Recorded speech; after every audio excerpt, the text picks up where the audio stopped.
반드시 필요하다고 생각을 합니다.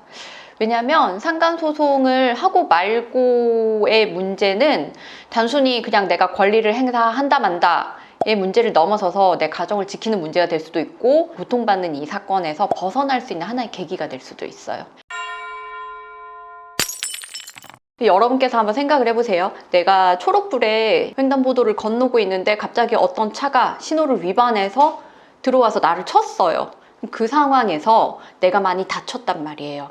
근데 그 차가 그냥 지나가 버려서 그 차가 어떤 차인지 몰라요. CCTV를 확인해 봤더니 아무것도 없어요. 그 상태가 내 남편이 혹은 내 와이프가 부정행위를 한다는 사실을 알면서, 그런데 그 상대방이 누군지를 모를 때의 상태와 비슷해요. 지금 내 가정은 이 일 때문에 망가졌고 나는 이미 상처를 받았는데 그 상황에서 가해자가 누군지를 모르는 상태예요. 그러면은 여러분은 그 고통에서 벗어날 수 있을까요? 그리고 나서 이 상처가 치유가 됐다고 쳐요. 하지만 흔적은 남아있고, 그런 흔적을 볼 때마다, 다시 느낄 때마다 그 일이 다시 생각이 나는 거예요. 그러면은 내가 그때 그 사람을 잡았어야 했는데, 나는 왜 이런 일을 당하지? 왜 내가 잘못한 게 아무것도 없는데 왜 나는 지금까지 이렇게 3년이 지나서 5년이 지나서 아프지? 이 생각을 안 할 수가 없어요. 이게 이제 본인의 이제 과거의 어떤 사건, 그리고 그로 인한 고통으로부터 벗어나지 못한 상태인 거잖아요. 상간소송은 그 상태에서 벗어날 수 있게 하는 거예요. 만약에 여러분이 그 가해자가 누군지, 그 차량이 어떤 차였는지 특정이 된다면 그 사람을 찾아서 그 사람으로부터 뭐 배상 책임을 묻거나, 아니면 그 사람을 형사 고소를 했겠죠.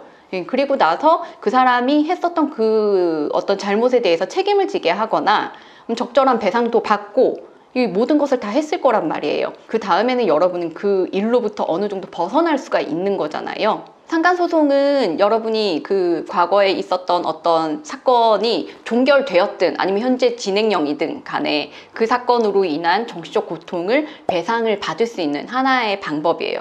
그리고 현재로서는 유일한 방법이기도 합니다. 원래 과거에는 간통죄라는 게 있었는데, 현재는 이제 간통죄가 폐지가 되고 남아있는 합법적인 방법은 위자료 청구 소송을 통해서 금전적으로 배상을 받는 그 방법밖에는 없습니다. 그럼 상간소송을 통해서 뭐 결혼 생활 유지하는 도움을 받을 수도 있나요? 네, 그렇죠.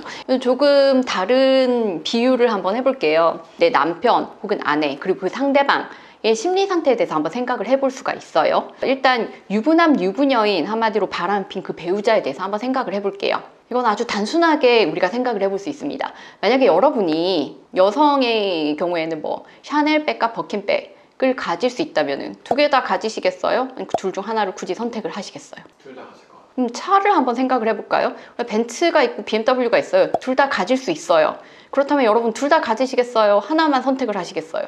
둘 다 가질 것 같아요. 그렇죠. 둘 다 가질 수 있는 그 상황에 이미 놓여져 있었던 거예요. 부정행위를 했다는 거는 이미 지금 둘 다 가지고 있거나 둘 다 가질 수 있는 그 상황에 놓인 거예요. 근데 갑자기 어느 날 하나를 포기해라 라고 하면은 포기하시겠어요? 쉽지 않죠. 그런데 포기를 하지 않으면 큰일 나요. 여러분이 뭐 경력에서 커다란 이제 문제가 생긴다거나, 오히려 포기를 하지 않으면 이 가방의 가격 이상 혹은 차량 가격 이상을 배상해야 돼요. 그럼 여러분 포기하겠어요? 안 하겠어요?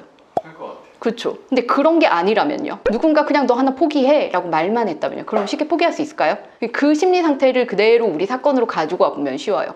여러분이 만약에 이거를 그냥 말로 넘어간다 라고 했을 때, 이 사람들은 다행이다, 이번에 잘 넘어갔다, 그럼 그 다음에는 들키지 않아야지 라고 사고를 하지, 내가 잘못했으니까 앞으로 두 번 다시는 이 잘못을 다시는 저지르지 않아야지 라고 사고를 할 가능성이 좀 많이 적어요. 왜냐면 처음에 상간행위를 했을 때부터 이 사람들은 거짓말을 했었던 거잖아요. 누군가에게, 본인의 배우자에게 거짓말을 해왔었던 거고, 직장에서 몰래 만나고 있으면 직장의 모든 사람들에게 그 사실을 잘 숨겨왔었던 거잖아요. 그런데 그 다음에는 다시는 안 할 것인가, 이거의 문제거든요. 상간소송은 사실은 여기서 그 사람들의 관계를 한번 딱 끊어줄 수 있는 계기가 될 수 있는 거예요. 내가 이런 일을 저질렀더니 이런 안 좋은 소장을 받고, 나는 상간녀 혹은 상간남이라고 불리고 막 변호사를 찾아가서 이야기를, 이 부끄러운 이야기를 해야 되고, 그다음 소송하는 내내 막 자신은 상간남, 상간녀가 돼서 잘못했다, 미안하다, 이렇게 용서를 구해야 되고, 그러면서 내가 이 상황에 왜 처하게 됐지라고 생각을 한번 해보게 돼요. 부정행위를 하거나 했을 때는 사건이 이렇게까지 될 건 몰랐을 거예요. 그런 일을 한번 겪고 나면은 사실 그 잘못된 행태로 다시 나아가기가, 그걸 다시 선택하기가 쉽지 않은 거죠. 그러니까 의뢰인분들 입장에서도 상간소송을 하고 좀 괜찮아진 분들이 계셨나요? 꽤 많아요. 그러니까 우리 의뢰인들 중에서는 상간소송을 하면서 이혼을 하는 경우도 있고 상간소송 끝나고 나서 협의이혼하는 경우도 물론 있어요. 그런데 상간소송하고 가정을 회복하는 경우가 훨씬 더 많아요. 그리고 이렇게 소송을 하고 그 과정에서 자신의 이제 배우자가 잘못을 구하고 용서를 구하고 소송에 협조를 하고 하는 모습을 보면서 완전 깨어졌던 신뢰를 이제는 믿기로 했다. 이렇게 모습을 보였으니까 이제는 괜찮을 거다. 이제 그 같이 살면서 느끼는 거예요.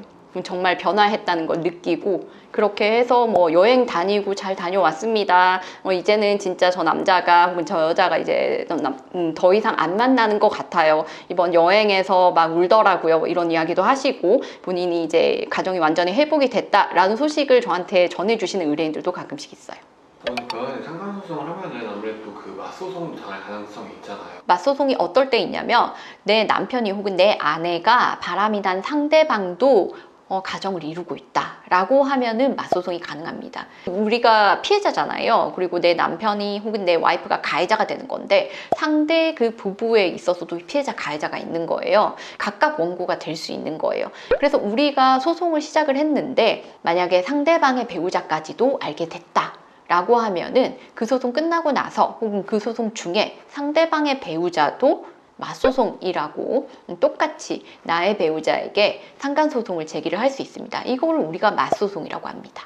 비용도 많이 물어보시는데 비용은 이제 착수금이 있고 성과보수가 따로 있어요. 착수금은 보통 뭐 330, 440, 550 좀 법인마다 좀 다 다르고 성과보수도 뭐 10%, 20%, 5% 이렇게 좀 다 달라요. 사건이 민사소송으로 끝날 때도 있고 가압류가 필요한 사건도 있고 하거든요. 그 사건의 난이도나 사건이 이제 부수적으로 추가되는 소송 같은 게 있는지에 따라서 비용이 조금씩 다를 수 있는데 보통 착수금이 400만 원 전후 라고 생각을 하시면 되고 성과보수도 뭐 한 10에서 20% 전후 정도로 보시면 됩니다. 제가 아까 예시로 초록불에 횡단보도를 건너고 있다고 말씀을 드렸잖아요. 여러분은 초록불에 횡단보도를 건너시던 분이신 거거든요. 그러니까 우리는 규칙이 있는데 우리 사회에 있는 규칙을 지키고 있었고 왼쪽 오른쪽을 다 보고 건너기도 했는데 갑자기 오는 차량까지를 막을 수가 없었던 거예요. 그쵸?